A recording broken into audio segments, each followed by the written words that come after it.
মে মাসের ৪ তারিখের পর থেকে ভাটপাড়া পৌরসভার কাউন্সিলর কিংবা পৌরপ্রধানের দেখা মিলছে না, এই অভিযোগকে কেন্দ্র করে উত্তপ্ত হয়ে উঠল পৌরসভা চত্বর। নাগরিক পরিষেবা সম্পূর্ণভাবে ব্যাহত হওয়ার অভিযোগ তুলে ভাটপাড়া পৌরসভায় বিক্ষোভ দেখালো বিজেপি নেতৃত্ব ও কর্মীরা। বিক্ষোভকারীদের অভিযোগ,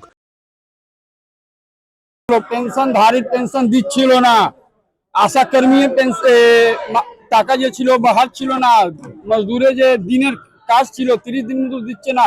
এই অত্যাচারী শাসন আমরা 4 তারিখে শেষ করে দিলাম। এবার ভারতীয় জনতা পার্টি নবান্ন রাইটার্সটা ভগবাকরণ হয়ে গেছে। মাননীয় শেরের ছেলে শেরের শুভেন্দু দা মুখ্যমন্ত্রী হয়ে যেভাবে কাজ করে প্রণাম করেছে, জনসেবার জন্য মিউনিসিপাল খুব একটা খুব ভালো মাধ্যম হয়। আমার মাননীয় নোয়াপাড়া বিধায়কের নির্দেশে ভাটপাড়া মিউনিসিপালকে যে আজকে বলা গেল কি এসব কাজ না করে শুধু জনতার কাজ করার প্রথম প্রাথমিকতা থাকবে।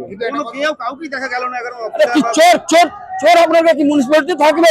লোহা চোর পালিয়ে গেল, কি বুঝছেন? মিউনিসিপালিটিতে কোই চোর চোরটা ইয়ে কোই দেখা যাবে না, লেকিন এরকে সোজা করা ভারতীয় জনতা পার্টি প্রথম পক্ষ আছে।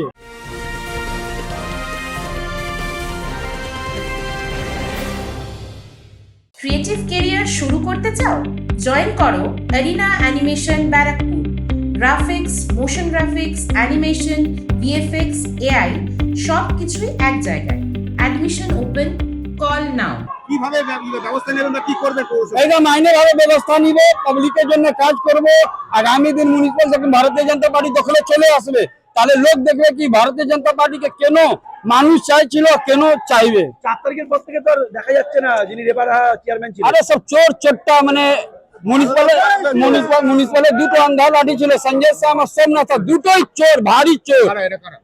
এরা কারা কারা আছে? সঞ্জয় শাহ এবং সোমনাথ স্যার কারা ছিল মুসলিটি কারা ছিল এরা কিভাবে কিছু ছিল না, লেকিন চোর চোর চুপকে চাইতে ভাবে ভিতর যায়। লেকিন এসব সমাপ্ত হলো, খুব ভালো হয়েছে। জনতা আমাকে জনাদেশ দিয়েছে। জনতা ভারতীয় জনতা পতাকা নিয়ে তৃণমূল সঙ্গে লড়াই করলো, এটাই বহু বড় কথা আছে। এই জনতা সরকার আছে। আমরা কি চাইবো? আমরা জনতার জন্য কাজ করব। আগামী পুরো পশ্চিম বাংলার মিউনিসিপাল আমার দখল থাকবে। জনতান্ত্রিক ভাবে ভোট হবে, তৃণমূল মধ্যে লুট হবে না। যদিও গোটা বিষয়টি নিয়ে ভাটপাড়া পৌরসভার তরফে এখনও পর্যন্ত কোনো প্রতিক্রিয়া পাওয়া যায়নি। এদিকে সব মিলিয়ে ভাটপাড়ার পরিস্থিতি এখন কোন দিকে গড়ায়, সেদিকেই নজর রাজনৈতিক মহলের।